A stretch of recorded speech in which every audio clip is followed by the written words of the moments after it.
Até pouco tempo, quase não ouvíamos falar em recuperação judicial. As empresas iam bem e nada de procurar ajuda. Mas nos últimos meses, a situação econômica do país mudou tanto que o ato agora surpreende pelo elevado número de pedidos registrados nas juntas comerciais dos estados. Os pedidos de recuperação judicial. Vamos saber sobre isso no quadro Seus Direitos de hoje.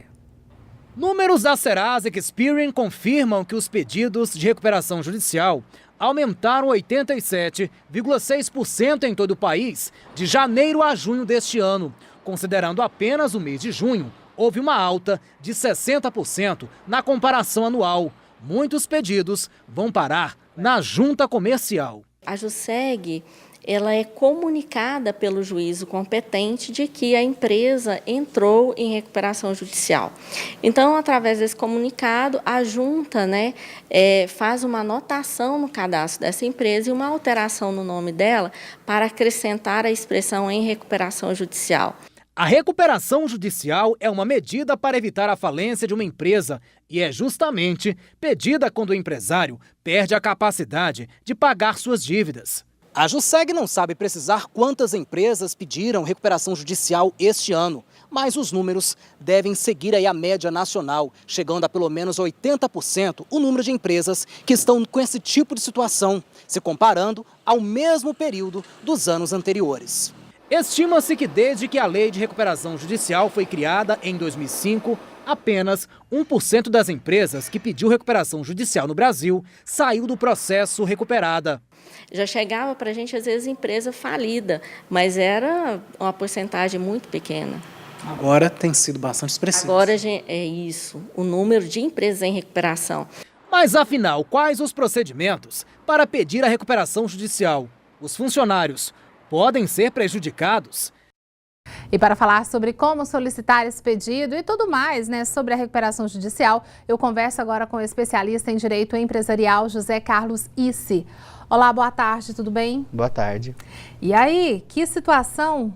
Nos últimos meses o número é muito grande. A recuperação judicial é a pré-falência, a gente pode falar isso? Ela é um procedimento para se evitar a decretação de falência. O ritmo dos pedidos de recuperação judicial tem aumentado no país como decorrência da crise macroeconômica que o país passa devido à condução da política econômica, devido a toda essa conjunção até internacional. Existe um agravamento muito grande, do meu modo de ver, o mais grave que nós vimos desde a estabilização da moeda em 94. Então isso acaba sendo uma decorrência, um reflexo dessa crise econômica que acaba contaminando os setores produtivos, a indústria, o comércio, prestação de serviço de modo geral. A partir do momento em que o empresário busca a recuperação judicial, o que ele tem que cumprir junto à justiça aí para que não seja decretada a falência dessa empresa? A alteração legislativa de 2005, com a edição da Lei 11.101, que ficou em discussão durante muito tempo no Congresso Nacional, veio como uma alternativa à concordata, que era um instituto antigo e muito defasado.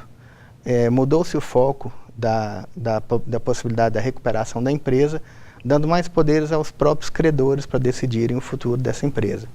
O empresário, em suma, deve cumprir os requisitos que a lei determina, que são objetivos, com a apresentação de alguns documentos, cumprimento de requisitos temporais de existência da empresa, de não haver requerido a recuperação judicial nos últimos 5 anos e sujeitar a um procedimento em que ele vai apresentar um plano de recuperação, que na verdade é uma proposta de pagamento das suas dívidas dentro das possibilidades que ele julga real.